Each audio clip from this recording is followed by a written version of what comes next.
So Trump, at the end of the day, does not care about having allegiance to the promises to his base. He's a con man at the end of the day, and he will do whatever is best for his businesses.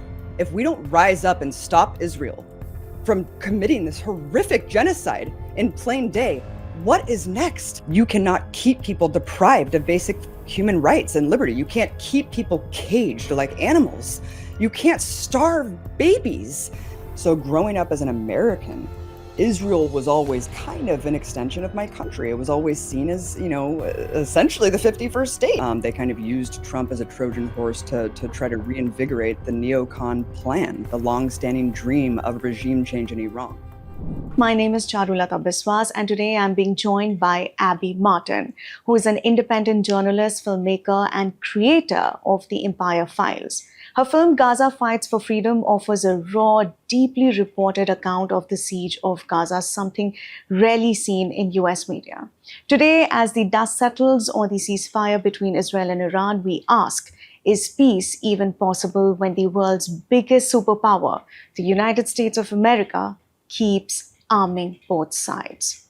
And what's really going on behind the rhetoric of peace, security, and freedom? So, Abby, thank you so much for being here. I know you have been covering a lot and you are in between your news reports and interviews, so I deeply appreciate you making time for us. Thank you. Thank you. All right, so let me begin with my first question. Israel attacked Iran's nuclear sites on June 13th, and now, after 2 weeks, there's a ceasefire in place between Israel and Iran. And this came after the US intervened. But right now, it feels like a pause. What's your sense? Will this ceasefire hold, or are we on a short fuse? We're living in tumultuous times, and the Middle East is a tinderbox right now at the doing of a genocidal rogue state that has nuclear weapons. It's a proxy of the US empire, again, a nuclear-armed rogue state that is, of course, facilitating and subsidizing this horrific genocidal onslaught. I think this is a pause, a cessation of course, unrelenting massacres for the last year and a half. So I think that what we're going to see, Israel already has been assassinating top nuclear scientists within Iran for years with complete impunity. They're bombing these people alongside their entire families. I can't even fathom the outrage if this were Israeli scientists that were being assassinated alongside their entire families. So I do think that this is a pause, and I do not think it's the end. I think that there's a lot of arrogance and belligerence when it comes to Israel and the US, and they're not going to stop. They don't know how to stop, and they are completely shrouded with impunity, and no one is stopping them. Abby, do you sense that this was all an attempt to change the regime in Iran? What's your assessment? Well, I think that Trump and a lot of the neocons, Trump's an empty vessel for his Wall Street backers, Miriam Eldison, all the people who are really paid for his presidency. He's an empty vessel. He doesn't really have an ideological root, but I do think he is beholden, obviously, to his donors and backers, and he is close friends with Netanyahu. We know that neocons have served a very important role. They kind of used Trump as a Trojan horse to try to reinvigorate the neocon plan, the long-standing dream of regime change in Iran. So Israel seized the political capital of October 7th to go full genocidal and try to expand their Greater Israel project. The US seized that political capital to then engage in their greater project, which is obviously complete hegemony in the Middle East and subservience from any, state that is not completely allied with US imperialism. So the US kind of catapulted this. I think that they just went along with it. We know from the former NATO commander, General Wesley Clark, that this is a long-standing plan back from the Bush administration. 7 countries in 5 years. Clearly, they weren't able to do that, but we fast forward 20 years and we see the plans are still clearly laid out. Trump dismantling the nuclear deal when he came into office the first time. Clearly, they didn't want diplomacy or negotiations. They want complete and total annihilation of any state that is not totally dominated by the US policy. Absolutely, I understand. And contradictory to what he promised, Trump's big pitch was to end forever wars. And now he wants the Nobel Peace Prize so desperately, right? So wouldn't supporting another war get in the way of that image? Well, Trump is a con man above all, and he speaks out of all sides of his mouth. And so, even in the ramp up to his first presidency, he was able to kind of go to the left of Hillary Clinton when it came to her neocon foreign policy. He was saying no more wars. She's the neocon belligerent warmonger. And you saw him kind of catalyze and try to crystallize those talking points in the second round, even though he expanded drone strikes, increased them 400%, tried to, he assassinated Soleimani. It was a miracle that we didn't go to war with Iran the first time. He tried to do a coup in Venezuela. All of these things were horrific and laid bare that Trump was expanding the empire, went against all of his promises of an isolationist, America first, non-interventionist. So I wasn't fooled, but I think it's amazing how quickly the mask fell. I think that, above all, he doesn't have to do anything to MAGA. I mean, his base elected him, and now he can just totally abandon all promises that he had to this kind of cult-like fan base because he just doesn't care. He's a con man at the end of the day, and he will do whatever is best for his businesses. You've had considerable experience in reporting on Gaza. What do you feel is a solution, or at least a starting point? I think it's very clear after over 75 years of horrific oppression, apartheid, ethnic cleansing, and of course decades of horrific military occupation, brutal medieval siege on the people of Gaza and the West Bank. I think it is very clear that the only solution is one democratic state with equal rights for all, an immediate lifting of this horrific barbaric practice of keeping people subservient into second-class citizens. I mean, it's absolutely insane. It's a tinderbox. You cannot keep people deprived of basic human rights and liberty. You can't keep people caged like animals. You can't starve babies. This is a genocidal policy. They want to kill infants. They are preventing baby formula from getting in there. Baby formula is the only thing that babies can drink. That is genocidal. That is genocidal. We need to stop. I mean, it is absolutely barbaric that we're in the year 2025. We are watching this in 4K on our phones. The audacity, the belligerence, the arrogance of countries to think that this is acceptable. This is the new precedent that we're setting for the globe.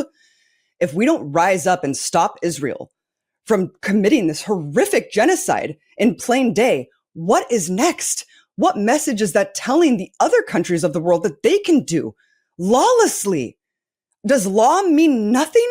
Does human rights mean nothing? This is a moment that is a testament to the human race. If we do not band together and do everything that we can, like Jeremy Scahill said, what will be next will be even worse. And I don't want to live in a world like that. And I don't think any of us do. And so we have to motivate each other to stop this atrocity because it's the worst thing I've ever seen. And every day people die needlessly. And every victim of this genocide is a whole world lost. And I don't want that on my shoulders. I don't want the blood on my hands anymore as an American citizen. It's my government subsidizing this.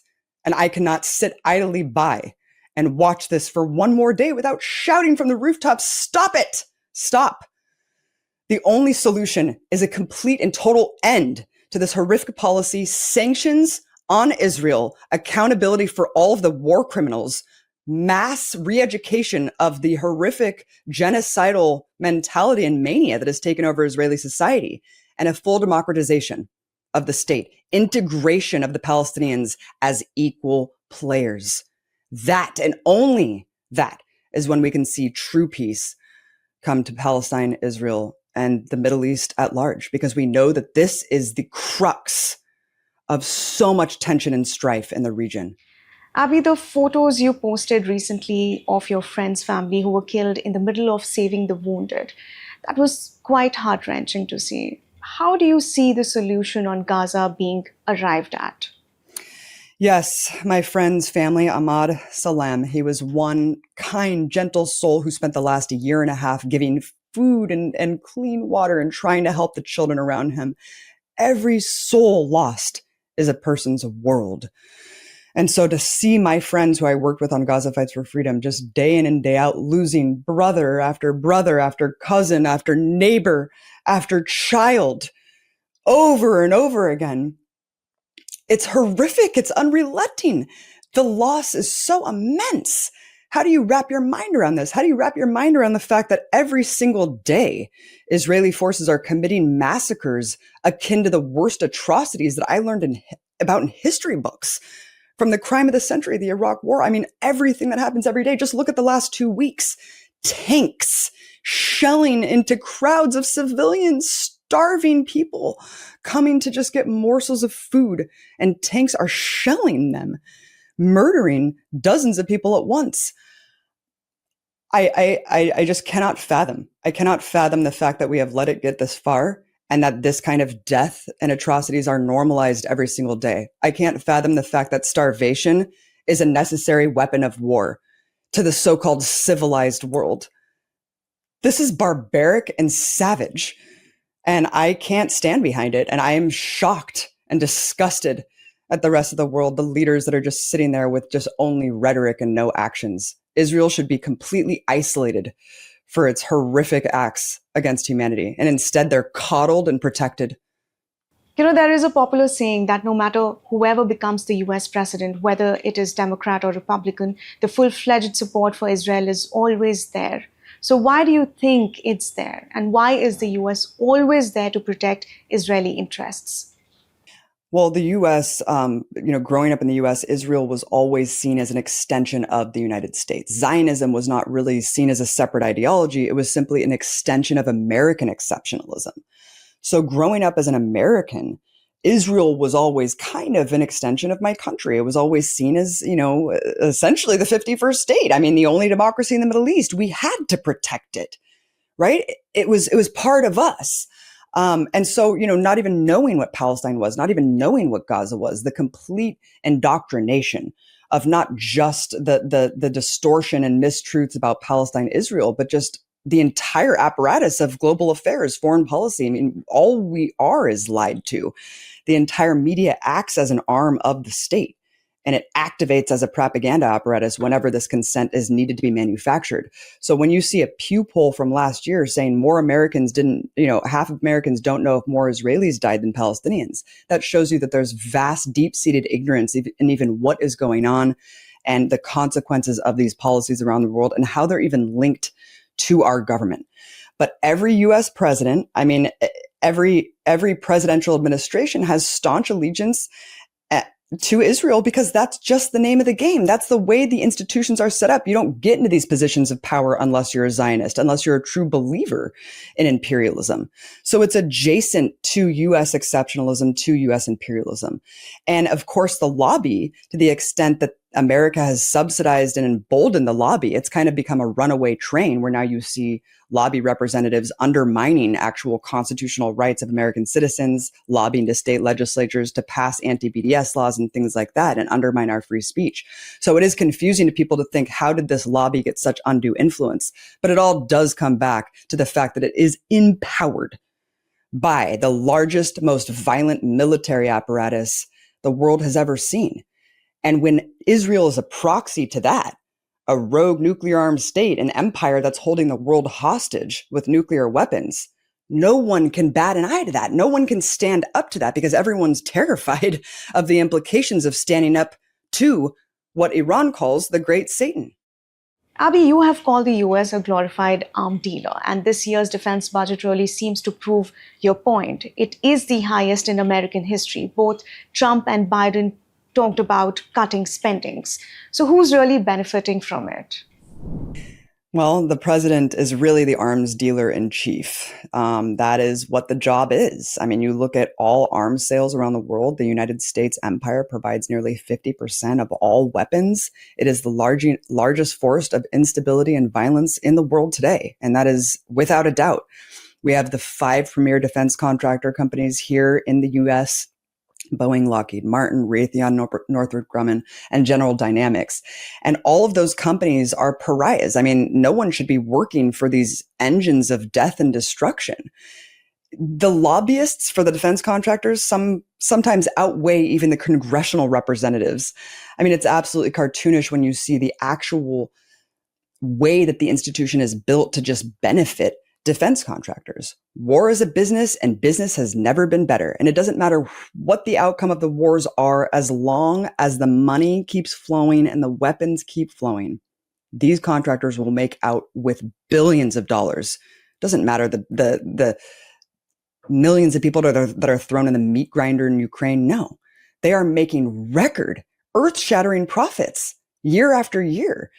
And Gaza, I mean, you see the internal phone calls and stuff with these board of directors. They're probably just salivating over the profits that are skyrocketing through this genocide. So it is absolutely insane. It is all to benefit U.S. capital. And then you have the U.S. military basically as the muscle to protect the business. So it's enforced around the world to just protect global capital. And the defense contractors make the laws and they enforce all of the policies. And you have this revolving door with the military industrial complex going right back into the defense industry and then right back into the military industrial complex. And it's just unbelievable how transparent it is. So, Abby, while we talk about war abroad, there's another war brewing at home, and I'm talking about the immigration crackdown. Trump's deportation campaign is back, and billions are being funneled into that so-called big, beautiful wall. What do you expect to see on the ground in the coming months? You know, Trump announced that he wanted $1 trillion defense budget.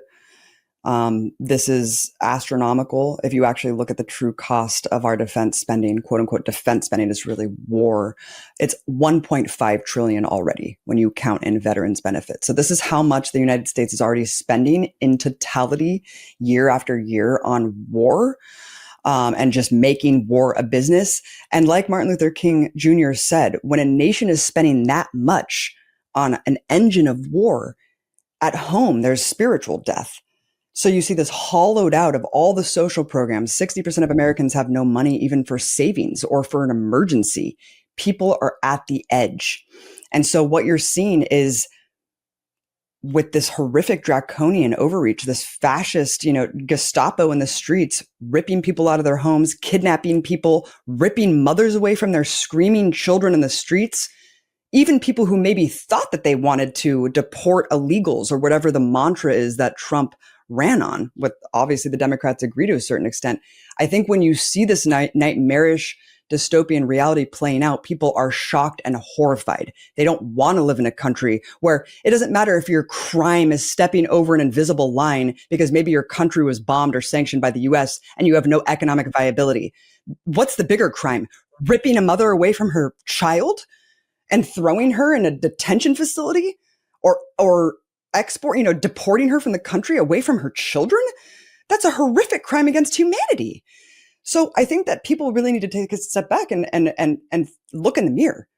What kind of person do you want to be? What are you supporting? What kind of policies are you supporting? So I do see this as a burgeoning mass consciousness. All these people are linking these struggles together, and Trump's policies are having an enormous backlash because people at the end of the day do not want to live in a country where fascism has taken over. People want to live in a country where their fellow human beings are treated with dignity and respect. And that is not what we're seeing now. And I think we're going to see a mass uprising against Trumpism, and we're already seeing that. And do you see a glimmer of hope when we see someone like Mamdani, who won the nomination in New York? Do you think that that sort of is like a reflection of what you're seeing? I think the Mamdani win in New York is a huge moment. It's the most Jewish country. Sorry, New York City is the most Jewish city in our country. And they just elected for the primary candidate, a man who basically is saying exactly what I'm saying, that no, an apartheid military occupation state that has Jewish supremacy, no, this shouldn't exist. A state with equal rights for all. I mean, the fact that a mayoral race is exposing just this absurd obsession with Israel. Why should the mayor of New York even be commenting on a foreign country? So I think it's exposed a lot to not only New Yorkers, but I think Americans in general who are thinking, wait a minute, what's going on? But I think above all, it's dealt a huge blow to Israel in general and all of its supporters, because it is finally saying your propaganda does not work. AIPAC does not scare us. Because at the end of the day, people are not hoodwinked by this absurd, baseless propaganda anymore, this upside down reality, this gaslighting that you're telling us. No, people see the truth with their own eyes. You can no longer tell us that it's anti-Semitic to care about Palestinian lives. So this is the fatal blow to the propaganda machine. Hasbara is no longer working. Even in the most Jewish state in the country, we see polling among young Jews. They no longer sympathize or even identify with Israel. The conflation with a peaceful religion with a genocidal death cult is no longer applicable. And so we're seeing a complete tidal change in the sentiment, in the consciousness. And now Israel and its defenders are going to be on the defense for the rest of time until they advocate for the fall of apartheid. Have you ever been censored or shadow banned or blocked from speaking at universities, or do you think there is any room left in US media for pro-Palestine or anti-war space right now? I think that we've seen with the Silicon Valley oligarchs who are curating our reality, working in concert with the political establishment, unabashed, Zionist, unapologetically imperialist, capitalist. I think it is up to us to elevate Palestinian journalists, those who are left. Palestinian voices, we need to continue to uplift those voices and try to showcase what they are telling us and what they've been trying to tell us for the last 75 years. Because thanks to social media so far, we have learned the truth. We have gotten the truth dictated to us from the bottom up, from the grassroots, from the voices that were attempted to be marginalized and erased. And so I do see hope. I see eternal optimism with the fact that we can get a pipeline directly from Palestinians without the filter of the New York Times or these so-called egregious papers of record that are essentially propaganda rags for war profiteers. I'm extremely optimistic with where we are going with this mass consciousness and this kind of solidarity that I'm seeing included worldwide with my brothers and sisters with an international lens of how to approach global struggles with a global solution. So I'm very optimistic that we will see not only an end to this genocide, but an end to Israeli apartheid within this generation. All right, Abby, thank you so much for joining me in this conversation and sharing your insights. And thank you, viewers, for tuning in. Don't forget to like, share, and subscribe to our channel. Thank you so much.